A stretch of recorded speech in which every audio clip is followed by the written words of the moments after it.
Hello dear students, मैं Kamlesh sir एक बार फिर से आप लोगों का बहुत बहुत स्वागत करता हूं। डियर स्टूडेंट्स, आज हम लोग पाटलिपुत्र वैभवम पाठ के हिंदी अर्थ के दूसरे पार्ट के बारे में जानेंगे। पिछले वीडियो में मैं जहां तक पढ़ा चुका था, बता चुका था, उससे आगे आज लेकर आया हूं। तो आइए डियर स्टूडेंट्स, इसके बारे में हम लोग जानते हैं।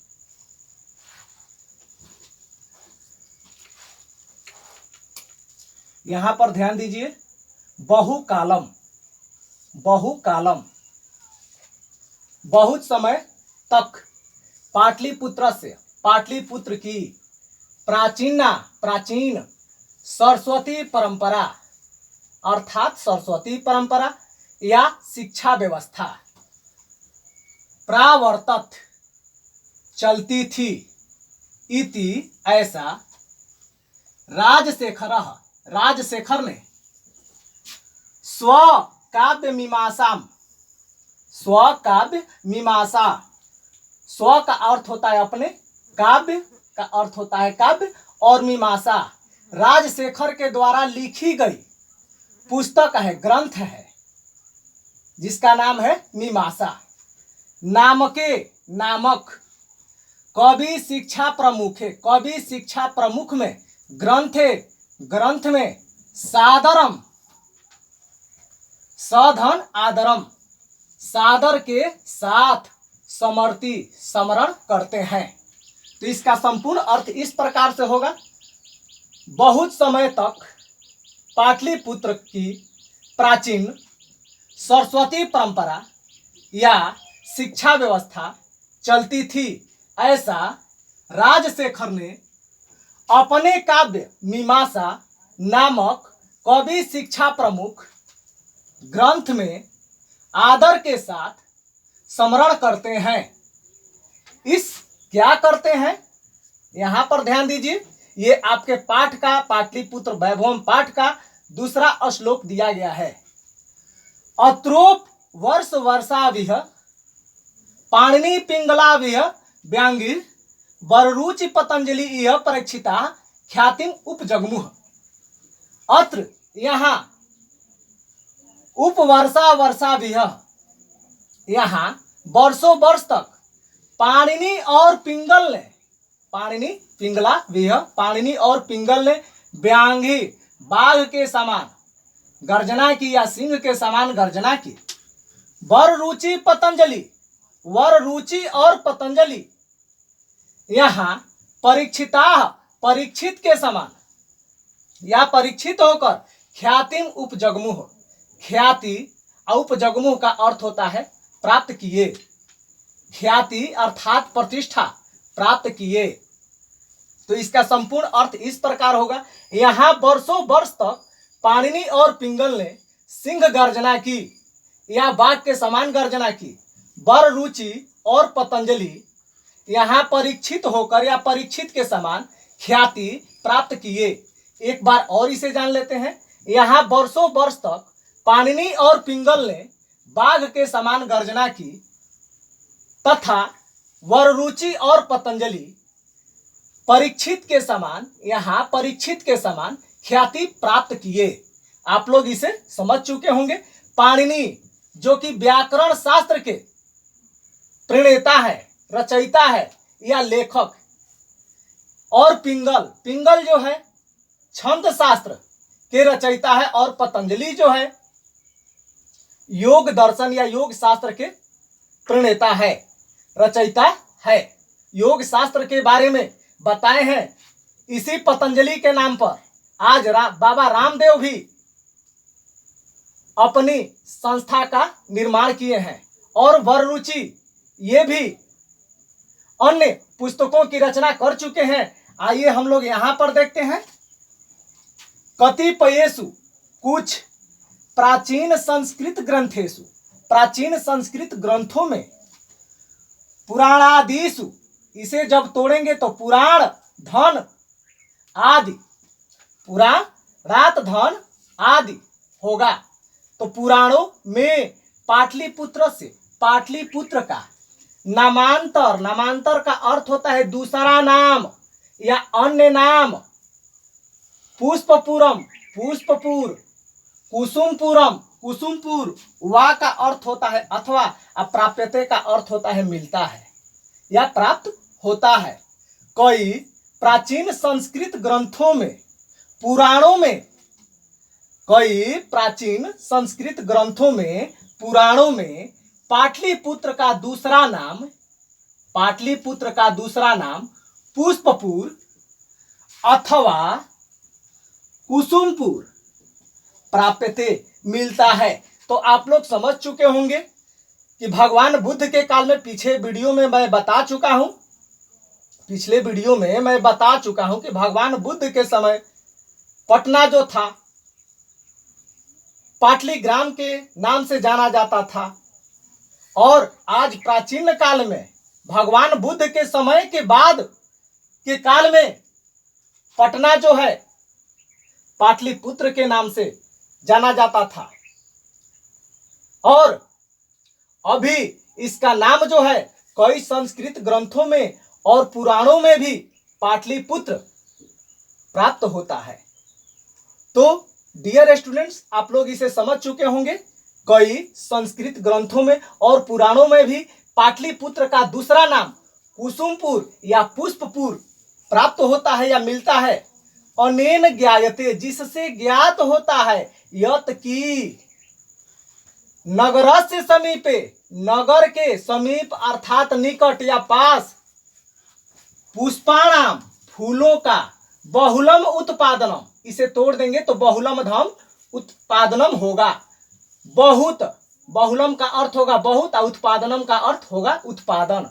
भवती समह, होता था, इससे ज्ञात होता है कि नगर के समीप पुष्पों का बहुत उत्पादन होता था। भवती समह का अर्थ होता है होता था। पाटलिपुत्र मिति, पाटलिपुत्र ऐसा, पाटलिपुत्रम धन इति, पाटलिपुत्र ऐसा, शब्दो अपि, शब्दो अपि, शब्द भी अपि का अर्थ होता है भी, यहां पर अर्ध अ है, इसका विच्छेद करेंगे तो शब्द धन अपि होगा।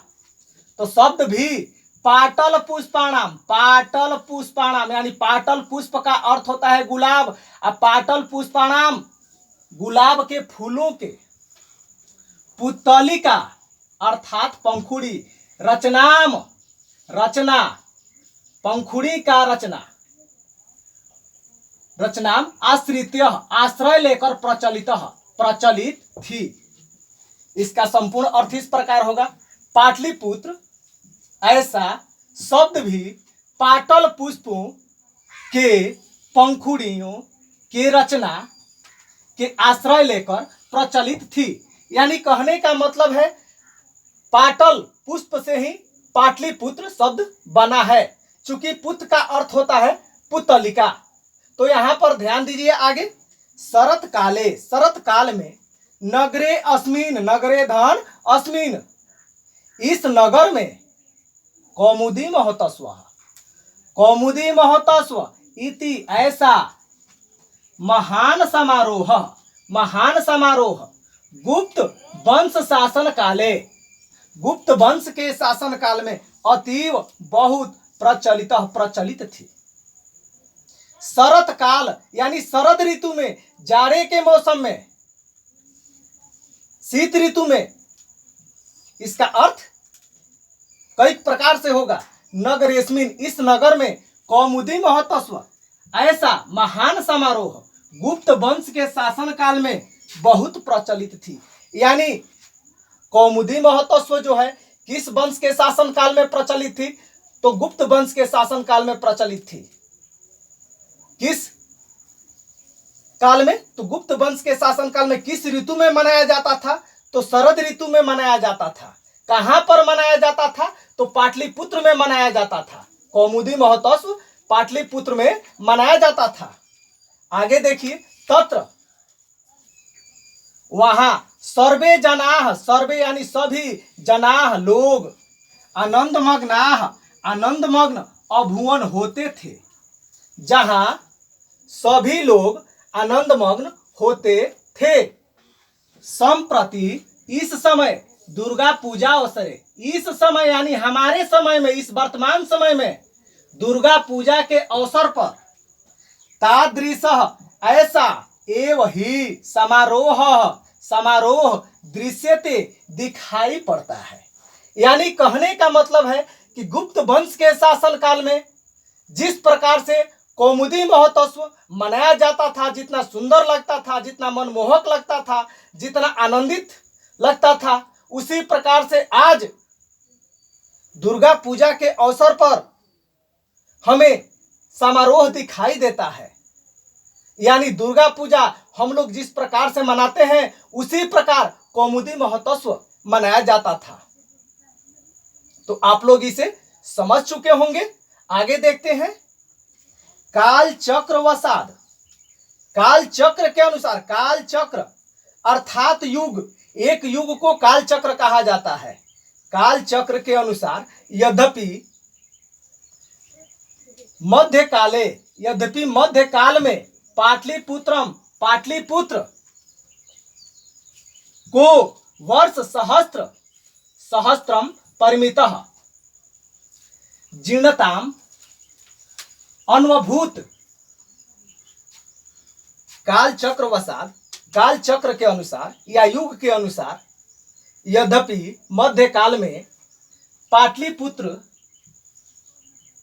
का वर्ष सहस्त्र, वर्ष का अर्थ होगा वर्ष और सहस्त्र का अर्थ होता है हजार, हजार वर्ष परिमितम आसपास, जीर्णता, जीर्णता का अर्थ होता है टूटी फूटी, जीर्णता का अर्थ होता है टूटी फूटी यानी बिखरी हुई व्यवस्था, अनुभूत प्राप्त थी। काल चक्र के अनुसार यद्यपि मध्यकाल में पाटलिपुत्र की हजारों वर्ष के आसपास जीर्णता प्राप्त थी, अर्थात मध्यकाल में पाटलिपुत्र की स्थिति जो थी जर्जर थी, जीर्णता यानी जर्जर थी, जो देखने लायक नहीं थी, उतनी विकास की ओर अग्रसर नहीं थी। इसका अर्थ यही होगा, आप लोग इसे समझ चुके हैं। तस्य संकेतः, उसका संकेत अनेकेषु, अनेक साहित्य ग्रंथेषु, साहित्य ग्रंथों में, यानी किसका संकेत, तो पाटलिपुत्र के जीर्णता का संकेत, जर्जर होने का संकेत अनेक साहित्य ग्रंथों में, मुद्रा राक्षस आदिशु, मुद्रा राक्षस आदि में, आदिशु आदि में, मुद्रा राक्षस एक नाटक है जो विशाखा दत्त या विशाख दत्त भी उनका कई जगहों पर नाम मिलता है, विशाख दत्त की लिखी गई बहुत ही प्रसिद्ध रचना है। तो पाटलिपुत्र की जड़ता यानी जीर्णता का वर्णन जो है मुद्रा राक्षस में भी मिलता है, लभ्यते मिलता है या प्राप्त होता है। आगे देखिए, मुंगल वंश काले, मुंगल वंश के काल में अस्य इस नगरस्य, नगर के समुद्वारो सम धन उद्धार, समान उद्धार जाता हुआ। मुंगल वंश के काल में इस नगर का समुद्वार यानी पुनः उद्धार हुआ, यानी मुंगल वंश के शासन काल में पाटलिपुत्र का कुछ विकास हुआ, यानी जर्जरता को छोड़कर वो आगे की तरफ बढ़ी, विकास की ओर अग्रसर हुई पाटलिपुत्र। आंग्ल शासन काले, आंग्ल शासन यानी अंग्रेजों के शासन काले यानी काल में या समय में, च और पाटलिपुत्र से, पाटलिपुत्र की सुतराम विकासो जाता, और अधिक सुतराम और अधिक विकासो जाता, विकास हुआ। तो हम इस प्रकार से कह सकते हैं इसका संपूर्ण अर्थ, अंग्रेजों के शासन काल में और अंग्रेजों के शासन काल में पाटलिपुत्र का और अधिक विकास हुआ, यानी मध्यकाल में इसका विकास मुगल वंश के शासन काल में हुआ, जीर्णता से आगे बढ़ी, यानी अपनी जर्जरता को त्याग कर कुछ विकास की ओर आगे बढ़ा पाटलिपुत्र, और उसके बाद इससे भी अधिक विकास अंग्रेजों के शासन काल में हुई, जब हमारे देश पर अंग्रेजों का शासन था। यानी 1600 ईस्वी के बाद इसका अधिक विकास हुआ। किसका अधिक विकास हुआ? तो पाटलिपुत्र का विकास हुआ। आप लोग इसे समझ चुके होंगे। नगरम इदम, इसे जब तोड़ेंगे तो नगरम धन इदम होगा। नगरम धन इदम अर्थात यह नगर, इदम का अर्थ होता है यह और नगरम का अर्थ होता है नगर।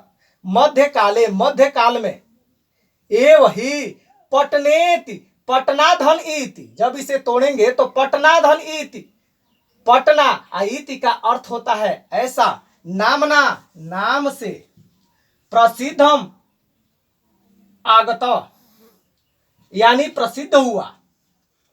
यह नगर मध्यकाल में ही पटना के नाम से प्रसिद्ध हुआ। अयम च, और यह शब्द पतनम इति, पतनम इति, पतनम का अर्थ होता है बंदरगाह, पतन का अर्थ होता है बंदरगाह, तो यहां पर पतनम का अर्थ बंदरगाह होगा। इति ऐसा, शब्दात, शब्द से, पंचमी विभक्ति एक वचन, शब्द से निर्गत बना है। आप लोग इसे समझ चुके होंगे। और यह शब्द पतनम ऐसे शब्द से बना है या लिया गया है।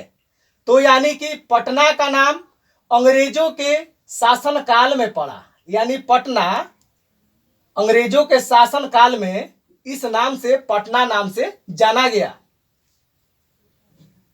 आप लोग इसे समझ चुके होंगे। और यह पतनम शब्द से लिया गया है, यानी पटना किस शब्द से निर्गत हुआ है, लिया गया है या बना है?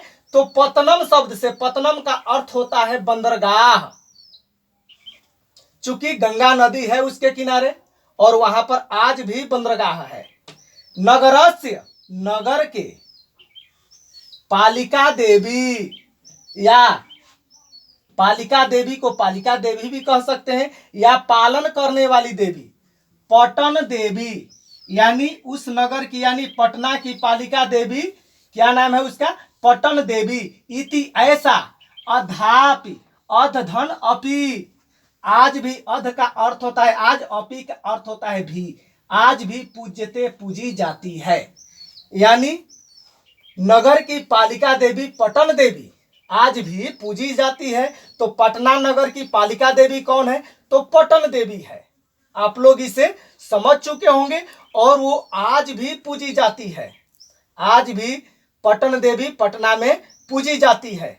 तो हम लोग यहाँ तक पढ़ लिए। मैं उम्मीद करता हूं कि आप लोग इसे बहुत अच्छी तरीके से समझ चुके होंगे। अगर ये वीडियो आप लोगों को अच्छा लगे, हर चीज एक एक चीज समझ में आए, तो आप लोग इस चैनल को सब्सक्राइब कीजिए, शेयर कीजिए और कमेंट कीजिए, साथ में लाइक भी कीजिए।